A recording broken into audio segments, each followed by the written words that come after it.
A community on edge after a juvenile is shot in 3 county schools put on lockout. I'm pissed. I'm upset. We press police for answers as parents call on leaders to do more to keep kids safe. Pressure mounts on state leaders to bring accountability to Maryland's youth. They need to start locking these kids up. They need to change the laws. We question if lawmakers will act to change controversial juvenile justice laws. More calls for your state school superintendent to step down, accused of breaking public trust. He needs to go. There is no way he can repair that trust without coming clean. New tonight, Fox 45 News Project Baltimore presses state leaders on the ongoing transparency issues in your child's education. As juvenile crime rises and car thefts soar, one councilman blames car dominance for Baltimore's exodus. You never know what's going to come out of their mouth, and you just take it with a grain of salt and keep moving. What has residents so frustrated? Live from WBFF in Baltimore, this is Fox 45 News at 10. Good evening, I'm Kai Jackson. And I'm Maxine Stryker. Mary is off tonight. Just days before lawmakers are set to address juvenile crime in Annapolis, another young person is shot, this time in Baltimore County. And that shooting nearby Lansdowne Elementary and middle schools was put on lockout right before dismissal, leaving parents concerned about their kids' safety. I was scared. I was scared. I just want to come and pick them up and not send them back to school. It's not safe nowhere. Well, today's shooting happened less than 48 hours before state lawmakers hold a juvenile crime hearing. Keith Daniels will have more on that shooting in just a moment, but we begin with Mackenzie Frost and what could be discussed at that hearing. When we're talking about juvenile justice, really the conversation should start here in Annapolis. And some critics of the system are hoping come January when lawmakers return, this won't be the only thing under construction. We're hearing from parents, police, and prosecutors all say the same thing. They say that current juvenile justice laws aren't working. The 2 laws we're talking about are the Juvenile Justice Reform Act and the Juvenile Interrogation Act. I want to have attorney Jeremy Eldridge explain what we're talking about. Before the police interact with this child, meaning someone under the age of 18, that they have to contact, number 1, the parent or legal guardian, and number 2, they have to supply an attorney. If a child is under the age of 14, 13 and below, then they cannot be charged as an adult, which drastically changes the landscape of criminal prosecution in Baltimore, only because we have so many youthful offenders being charged with very serious crime. If you are not 14 and younger, and you are alleged to have committed a crime, then you can have your case heard within the juvenile court. In January, the Anne Arundel County Police Department sent this list of crimes that they said couldn't be filed against kids who were 13 years old or younger because of the changes in the law. And it was after this list that people really started to pay attention to this rise in juvenile crime. In Prince George's County, a 15-year-old was caught on camera in a brutal bus attack. That sparked more frustration, and leaders started calling out the laws. Under the new laws of the state of Maryland, it has become more difficult for police to question young people about anything. We have 15 and 14-year-olds running about our community at 1, 2, 3 o'clock in the morning, armed and dangerous, unaccountable, and unafraid. None of us feel safe. I don't feel safe stopping at a gas station to get gas. Some of these kids are never charged. We obtained police records showing an 11-year-old in Baltimore County was arrested 13 times, always released to his parents, never charged. In Baltimore City, a mom reached out to us because she didn't know what else to do. Despite already being on home monitoring, her 14-year-old daughter still out there stealing cars. When she came home, she went out and stole a car that night and been getting arrested since. On home detention. I let them know that she does this. She get in trouble every day, crime. Y'all keep letting her off the hook. She's going to come home and do the same thing. They know what they need to do. They need to start locking these kids up. They need to change the laws. So far this year, there have been more than 7,000 cars stolen in Baltimore City. That's a 218% increase from this time last year. And top prosecutors in Baltimore City and Baltimore County both point to decisions made by lawmakers here in Annapolis as part of the problem. At the end of the day, we are constrained by the laws, and the time is now. They're really looking at these issues. They know that, nothing's really going to happen to them if they keep their crime in a certain limit of types of crime. But it's not just Baltimore and the D.C. suburbs. Frustration is being felt from state's attorneys all across the state, all calling for some of these laws to change. Let me read you what Wacomico County State's Attorney Jamie Dykes told us in a statement. Dykes says, simply put, there is no meaningful consequence now available in Maryland law for juveniles who commit nonviolent offenses. Carroll County State's Attorney Haven Shoemaker says the current system is not protecting the public safety, so there seems no other option than a change of the law. The call for change is coming from both sides of the political aisle, too. We have Baltimore City Mayor Brendan Scott, a Democrat. He says that the juvenile justice system needs to be rebuilt. But some lawmakers, like Democratic Senator Joe Carter, she says that everyone we've talked to is wrong. The belief that laws need to be changed because nothing can be done is part of a false narrative that's been spread. With parents, prosecutors, and police all saying something needs to change, it begs the question, will lawmakers listen? Until lawmakers get serious about combating this juvenile crime crisis in their communities, you're going to continue to see the same results. Governor Wes Moore has already said there will not be a special legislative session to deal with the juvenile crime crisis, teeing lawmakers up to handle the problem in January. And unless emergency action is taken, any potential changes to the current juvenile justice laws won't be in place until likely a year from now. And that brings us to our question of the day. Scan the QR code right here on your screen and let us know, can lawmakers wait to make changes to the current juvenile justice laws? We'll check back in on the results later in the newscast. In Annapolis, I'm Mackenzie Frost. House Speaker Adrian Jones and Senate President Bill Ferguson are two of the most powerful lawmakers in Annapolis. So if you want to make your voice heard ahead of this week's hearing, we have their phone numbers and email addresses listed for you right there on your screen. To reach Jones, you can call 410-841-3800. For Ferguson, the number to call is 410-841-3600. And if you'd like to connect with more of your elected leaders, our website makes it easy. Go to foxbaltimore.com, click the menu at the top left of your screen and select Lawmakers. From there, you can enter your home address to find the officials who represent you at the local, state, and federal levels. And you heard Mackenzie mention our question of the day. Can lawmakers afford to wait to change the current juvenile justice laws? So far, 95% of people who voted say no. To make your voice heard, head to foxbaltimore.com/vote. We'll check back in on the results coming up at 10:30. A Baltimore City Schools police officer was promoted months after Project Baltimore exposed serious concerns about the money he made in overtime. That money now the center of a federal indictment for overtime fraud and tax violations. Hey, Coach, do you think you should say something, though, to your players? What would you say? Lawrence Smith refused to answer questions Friday as he left federal court in Baltimore.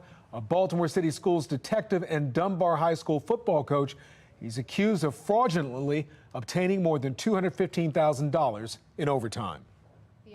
Alleges what Project Baltimore first reported back in January, that Smith was logging overtime when he appeared to be somewhere else. We found several possible examples, including Facebook Live videos that showed Smith driving a boat on the Chesapeake Bay or coaching football when his overtime form said he was working. City Schools was aware of our reports back in January, yet 4 months later in April, Smith was promoted to corporal. Over the weekend, Fox 45 News asked Mayor Brendan Scott if City Schools should have caught this. Do you feel that there's enough checks and balances in place? The school system have done a good job of putting those things in place, and we've in light of the indictment. Well, in light of the indictment in general, and we've offered up to them and to the school police to do the same thing similar that we did with BPD, following the consent decree and following the gun trace task force, and we look forward to working with our partners on that. Who's accountable? Okay, we know who's accountable. We have a system of accountability. He'll be accountable for his actions through the court process, and we have to go through that. Last question. Project Baltimore sent these questions to City Schools, including why Smith was promoted if the district knew he was under investigation. We were told City Schools does not discuss individual personnel matters, the district referring us to their statement, which says it took several steps after learning more about the federal investigation.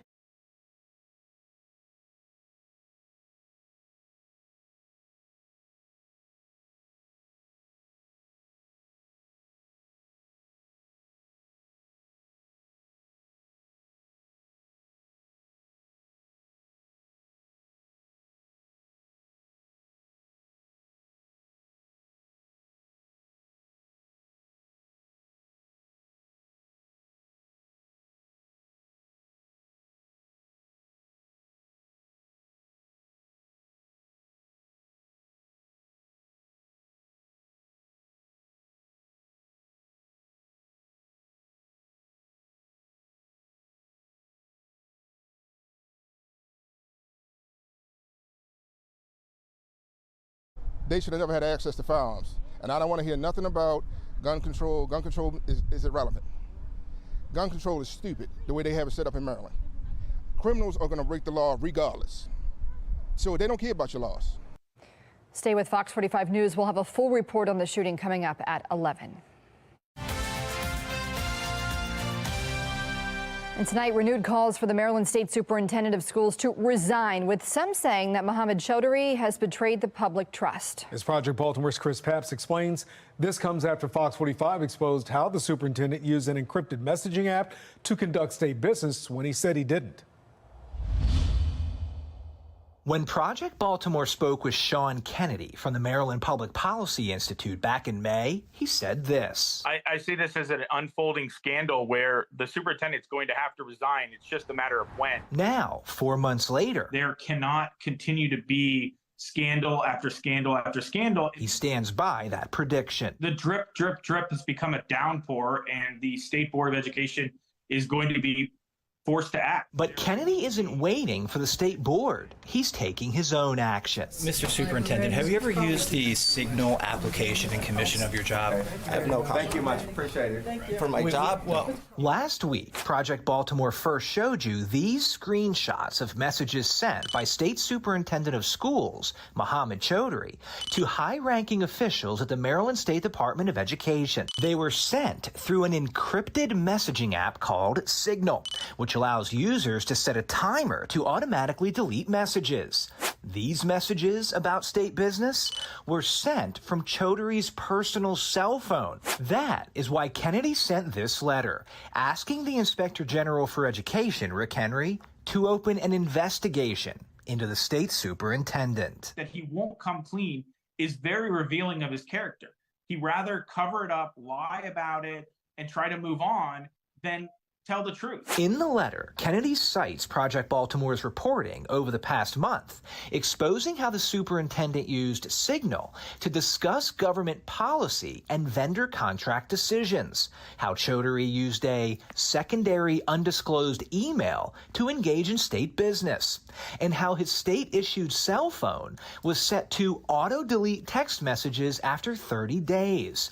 Kennedy called all of this a betrayal of the public's trust, adding Chaudhry could have violated state law. Potential malfeasance by the highest education official in the state requires answers. As Kennedy was sending his letter seeking answers, Project Baltimore was doing the same. We sent an email to Senate President Bill Ferguson, Speaker of the House Adrian Jones, and other state lawmakers involved in education policy, asking, should the public be concerned the Maryland Superintendent of Schools was using an encrypted messaging app to conduct state business? And do you support offering Mr. Chaudhry another contract in light of these transparency concerns? Of those lawmakers, not one responded to our email. I believe in accountability and I believe in transparency. But Governor Wes Moore did address the issue over the weekend at an event in Baltimore. Fox 45 asked him if he supports Chaudhry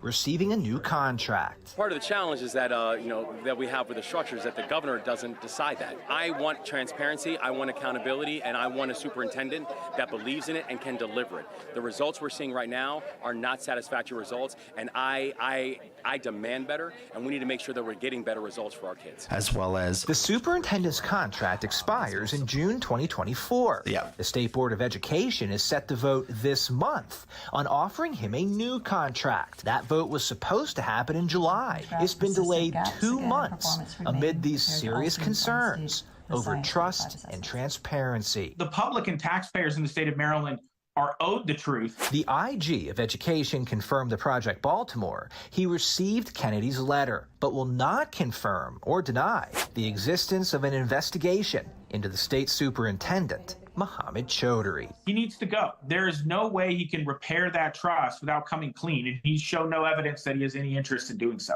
You've never used Signal for your job? No. Thank you. I'm Chris Papst, and this is Project Baltimore.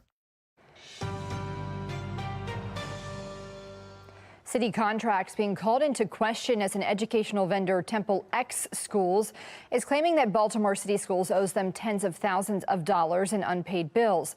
The small business provides educational programs to city students. The founder of Temple X Schools, along with activist group Act Now, is now calling on Baltimore City to reevaluate its procurement process when it comes to city schools and all vendors it works with. The goal here is to actually show that we can do problem solving by lifting the people's voices, hearing from them, and presenting something to schools where we can work together. It's not about our relationship with them. It's about the process of obtaining the funds that's needed to continue the operations that the vendors agree to do. Temple X Schools says it plans to meet with Mayor Brandon Scott and City Schools CEO Dr. Sonia Santelises on November 1st. Meanwhile, the Baltimore City Public School System put out a statement denying the group's claims, saying it paid its invoices on time. Coming up, more than 7,000 car thefts this year in Baltimore. The latest on the parking lot of our own news station and what happened, and how criminals apparently got away with the car in 3 minutes. Today marks the 22nd anniversary of the 9/11 attacks. Why one betting company is in hot water over a promotional offer referencing the tragedy. And we are tracking the latest weather maker moving our way for tomorrow, though. Actually looks like one little respite day. We've got some dry weather, temperatures right around 80 degrees, and the recess cast says yes for outdoor recess. A little bit muggy with shorts and short sleeves needed there, but notice by late in the day, some rain chances do begin to move in as a little bit of a warm and muggy one there. I'm going to let you know how close we get to 94 tomorrow and when showers and storms are going to put an end to all the summer warmth and allow some fall time temperatures to come in. Plus, we're also tracking a major hurricane in the Atlantic not too far off the coast. Let you know what the impacts to Maryland could be. That's coming up in my Weather Authority forecast. Here's a live look at the Inner Harbor on this Monday night as we head to break.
Police are investigating after an assault and shooting in Annapolis. Officers say they responded to a call of an assault just before 6 tonight along President Street. They say the victim was shot in the arm and brought to shock trauma here in Baltimore. He's in critical condition. Police say they have not identified any suspects. Harford County Police say 11 children and an adult were injured in a school bus crash this morning in Bel Air. Police say that bus collided with a Honda Accord along Bel Air South Parkway. All 11 children and the driver of the Honda were taken to area hospitals. Taking a look right now at the Fox box on the top left, DraftKings apologizing for referencing the September 11th terror attacks in one of its sports bets. The promotion was called Never Forget. The parlay bet required 3 New York-based teams win their games today. Top right, a cybersecurity issue shut down computers at MGM casinos and hotels nationwide. The incident started yesterday. They say they're working with cybersecurity experts to protect data, and the FBI is aware of the incident. MGM has hotels across the U.S., including the National Harbor here in Maryland. On the bottom left, former President Trump and his legal team want a new judge in his 2020 election interference case. Attorneys say the judge should recuse herself because of past statements she made. They say came across as biased. The judge can recuse herself if she wants, but she doesn't have to.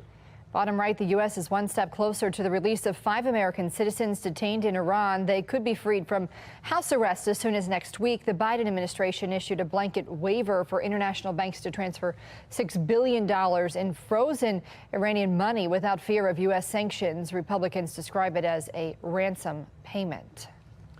Coming up at 10:30 tonight, a Baltimore City councilman says a reliance on cars in the city is making people move out of the city. Why residents say that's far from the most important issue. And U.S. Attorney for Maryland, Eric Barron, releases a PSA on guns. Why he hopes the message's familial theme will make people reconsider the impact of violence.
Fox 45 News is following 3 big stories at 10:30. More juvenile crime concerns ahead of a hearing this week in Annapolis.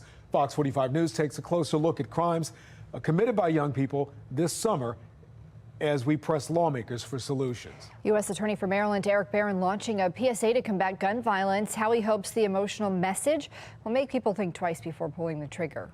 A Baltimore City councilman blames cars for the decline in population across the city over the past few years. Several city residents disagree. I don't see how cars would have an effect on people leaving the city. I've never said, hey, I'm not going there, there's too many cars. I have said, hey, I'm not going there, there's too much crime. And we begin there. Councilman Ryan Dorsey's argument about a car-dominant city not topping a list of concerns for many Baltimore residents. Fox 45's Jeff Abel joins us live with more on Dorsey's comments and why some say the reality is far different. Jeff? Well, you know, the councilman who has long been a proponent of bicycles is taking aim at automobiles tonight, insisting that the abundant number of cars on this city's streets has a lot to do with the city's dwindling population.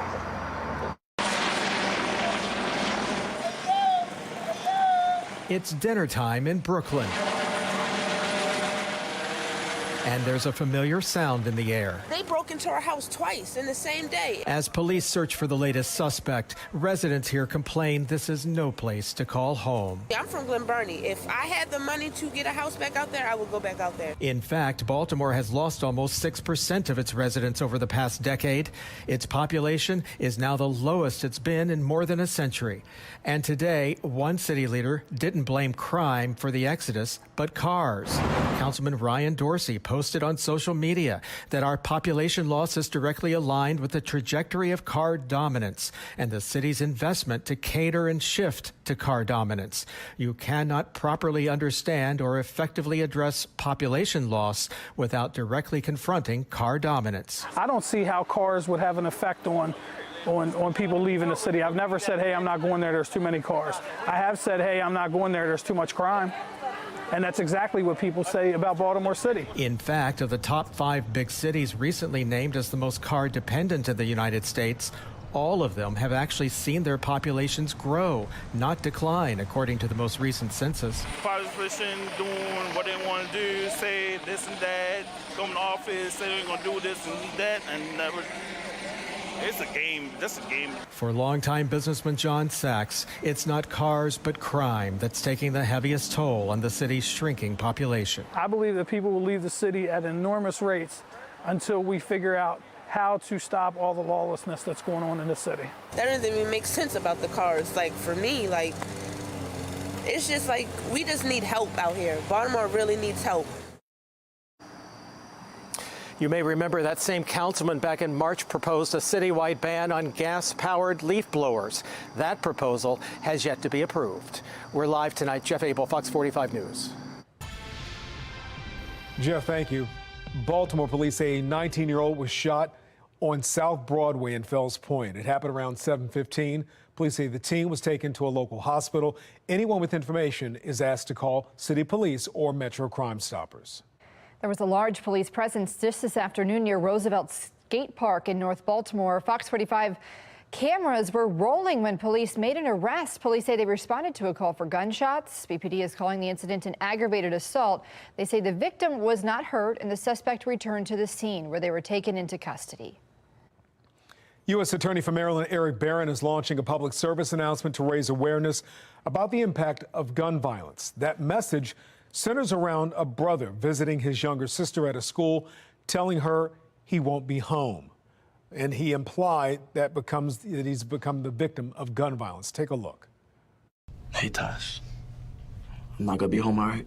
But what about the keys? I can't get in. Look, it ain't like that, all right? When are you coming back? In charge right now, Tasha. I don't understand. Just feed my birds for me, all right? Baby, Tasha. T. Tasha, will you come with me, please? Barron, who appears in the PSA himself, says he's encouraging people to think about the devastation that can be caused when they pull a trigger. Bullets don't just rip through individuals. they rip through families, through households. They have huge impacts on those that we love. The hope really is that this, in conjunction with all the other things that we're working on, is that some individuals out there may take a pause from either committing violence or being around others who are committing violence. Well, Barron says during his time working with the state's attorney Ivan Bates and the Baltimore Police Department, he has seen a reduction in crime, but he says there's still a lot of work to do when it comes to gun violence. State lawmakers are set to hold a hearing on juvenile crime this week after months of calls to change juvenile justice laws that some argue enable young offenders.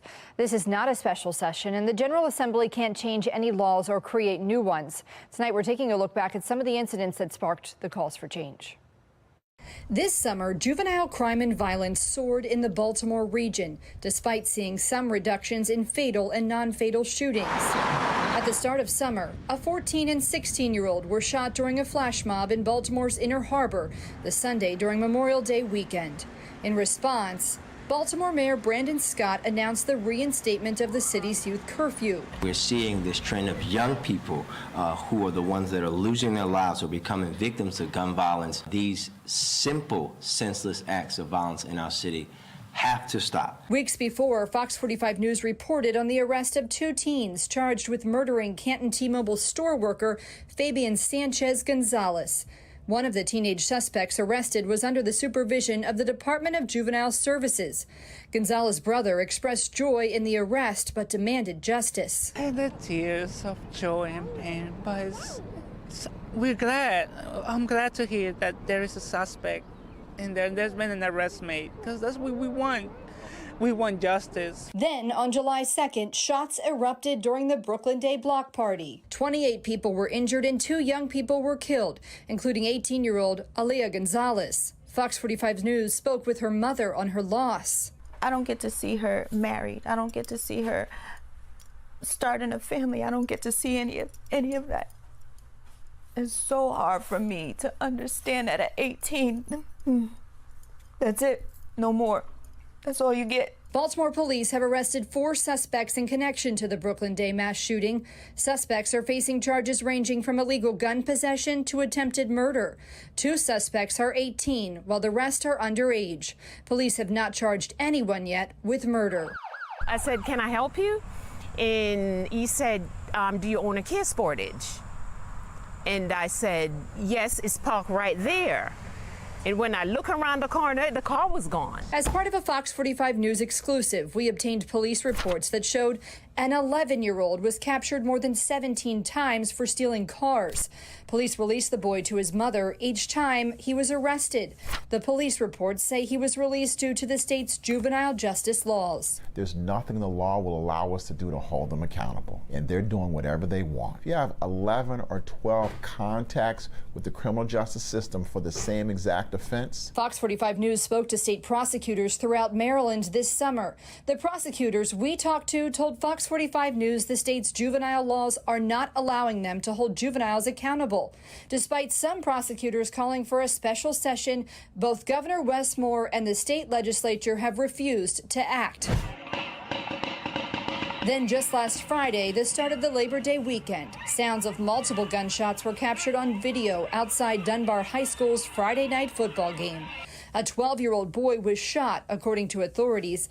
Fox 45 News asked the mayor if the curfew could have prevented the shooting. The curfew itself is in effect all year. It's different in the school year than it is in the summertime. As summer is ending, Fox 45 News will continue to bring you updates on a city in crisis.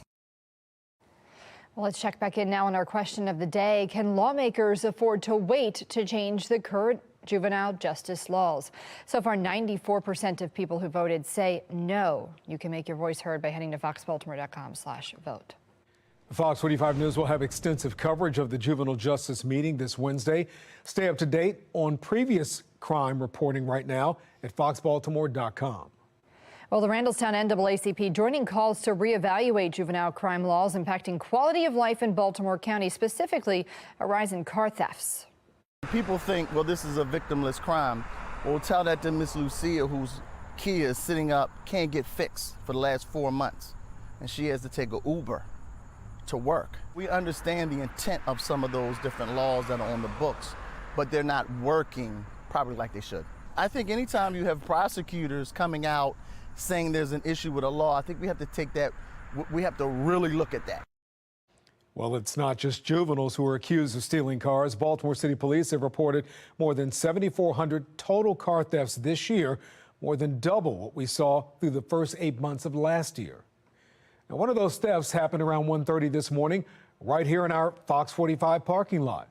Watch as the suspects drive by our station before turning around and stopping their car near the lot. Two of the suspects jump out, peek into the car, and return with tools. The suspects then break into the car and ride off in it. Took 3 minutes. It's frustrating, you know, I have to go through all this other extra financial situations with this, so it's really frustrating. Well, that stolen car is a Kia, which, along with Hyundai, has seen a rise in car thefts nationwide due to a viral social media trend. The city recently joined a lawsuit against Kia and Hyundai that argues its faulty equipment has led to this nationwide issue. The city also gave away wheel locks. Earlier this month, Fox 45 News spoke with a woman who says an 11-year-old stole her car, but was let go because he was too young to be charged. She says while she does plan on getting a steering wheel lock, she believes city police and leaders should focus more on finding a way to hold juvenile offenders accountable. We are going to get one, yeah. But I'm thinking you shouldn't have to. They're catering to the children. They're catering to the lawbreakers. For more on our reporting of juvenile car thefts, head to foxbaltimore.com. Hundreds of military promotions and nominations are on hold, and Republicans are slamming their fellow GOP Senator Tommy Tuberville for blocking them over politics. You know, the idea that one man in the Senate can hold this up for months. I understand maybe promotions, but nominations is paralyzing the Department of Defense. I think that is a national security problem. We don't need to be using military families as political pawns. That's a mistake. Well, Tuberville is blocking them over his objection to a Defense Department policy that offers paid time off and travel costs for members seeking abortions. Republicans say they oppose that policy too, but that issue is being worked out in negotiations on the National Defense Authorization Act. A spokesperson for Tuberville says no jobs are open or going undone. He maintains he wouldn't do it if that was the case. If I thought it was hurting readiness, I wouldn't be doing this, but it's not. Some Republicans blame Senate Majority Leader Chuck Schumer, arguing he could schedule individual votes for each nomination, but he's not. On this 22nd anniversary of 9/11, new efforts to educate a younger generation about what happened that day. I'm Atrell Nashar in Washington with that story coming up. And although it appears that the morning commute starts with a little bit of fog and it's mainly dry, I think by day's end there could be some showers and storms rolling back in. We're tracking those on the future scan, plus some very active tropics not too far off our coastline where that's going to be going. Coming up in my Weather Authority forecast.